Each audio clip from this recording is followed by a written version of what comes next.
That makes But sense. like in Denver, they were like, it's like I sell really well there. Like it's time to move up to the big theater, and like you could make a shitload of money. But I'm like, but the Denver Comedy Works is the best club in the country, and I love it.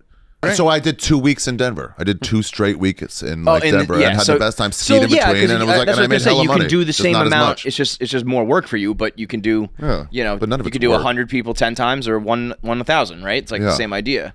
I also cannot sell out an arena. Yeah, it's not like I choose not to. It's. I find it silly. Some of the like arenas used to kind of be reserved for like 3 guys.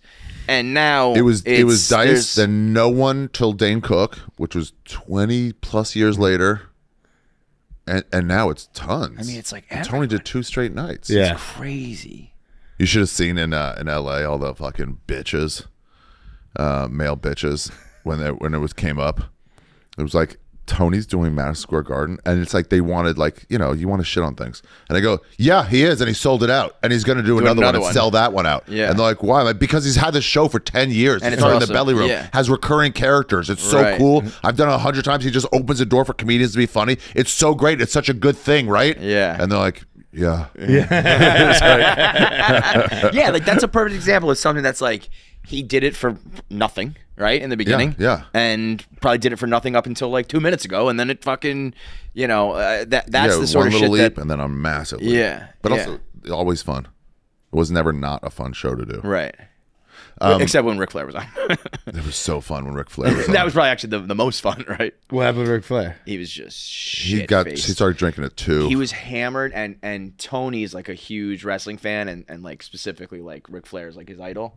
And Ric Flair was so bad that the crowd was booing. And I think, were you on it? Yeah. So I came in. They made Lewis and Zach sit in the back row because like, oh, we got Shane, Ari, and Mark might come in.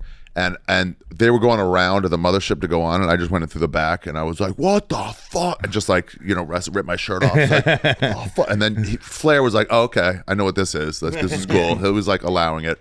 And then we're sitting there talking. And we're making fun of one of the open micers.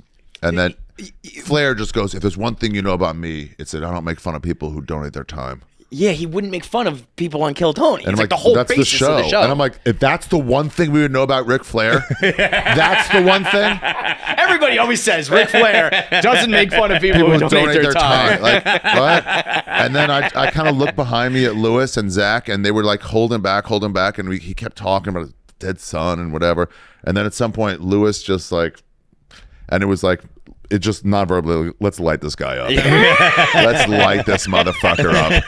And Tony was like, no, please. Tony was trying so hard to be like, this man is a legend. It's his hero. Like, he wanted to do a whole podcast with him, like a separate whole series. And he was like, but then he sees like, Tony's great for this. He goes, this is the right comedic moment. He goes, as a fan of this guy and as someone who's trying to businessman, I'm really against this, but as a comedian, I have to be for it. I have to be. He was so sad though. It was great. Yeah. It was. He keeps his morals you there, would Tony. You would not be able to watch it. Really? It was a train wreck. Yeah. It was an unmitigated train wreck. That took a big jump for him too. Yeah, that was a big one. Yeah. I remember all these guys. Have you seen an arena show? No, you have. Yeah. I was at one with you. Yeah. It's crazy. What do you think of him, audience-wise? Right, you're not to Kill Tony. Regular stand-up? Stand-up. I've only seen Burr. I mean, I saw Burr at MSG. Saw Louis C.K. at MSG. I think it's pretty well understood though that it's not the best forum for the art, if you will. But it's also there's a different level. There's also another feeling of like, holy shit, we're in this big is thing. Fucking nuts. I saw Blink at Citi Field recently. I saw them there. Did you? What did you think? Hey, this is where the Mets lose. I've never seen them before. That was my first time too. My buddy Matt Edgar, who I went to that cabin with, he's seen him 20 times. He's SoCal to the core. He goes, this is the best they've ever been, this tour. Really? Yeah. I thought they were great, but I thought the crowd wasn't. It was too big. It was too spaced out. You're away from people. I mean, a small rock show, it's like The Smell in LA, or like some small, like when you're there. Yeah, it's like punk rock. You want to be like... It's so much better. I walked away thinking, Mark, Tom, and Travis put on a great show, but the crowd sucked, but it was cool to see them there. Yeah, a little bit of fireworks and stuff, but for an arena show, you really want it to be like Roger Waters or Muse or something that used as the space. Yeah. And but like that's what I'm gonna bring it up to say, like, that's kind of how I feel seeing the comedian arena show, where like they're doing their thing. The crowd's not great, but it's cool to see this environment. A bunch of people are walking around. Yeah, because that's the thing is you're like, I'll get up to go to the bathroom, and you don't do that. It's like sporting events. So if somebody whistles loud, you ignore it. Right. I've never performed on one of those. I don't see how it could ever go good. Well, I think you're a conversational comic, it doesn't make sense. Yeah, I mean, you can't really do like crowd work. You can't. And then when you're watching, from my perspective, from the seats, I'm like, this is good. It's fun to be in it, but it's just like not as good a show as you end up watching it on the jumbotron. Yeah, you know what I mean.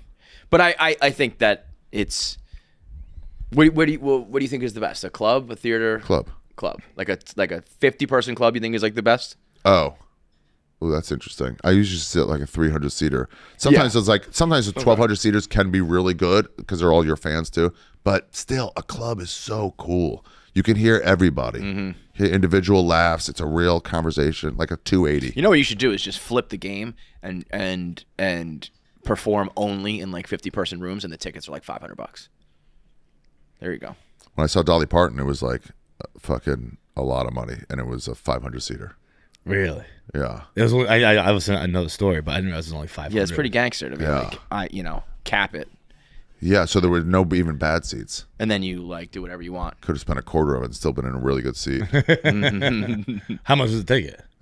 I think $1,000, but it might have been $5,000. No way was it $5,000.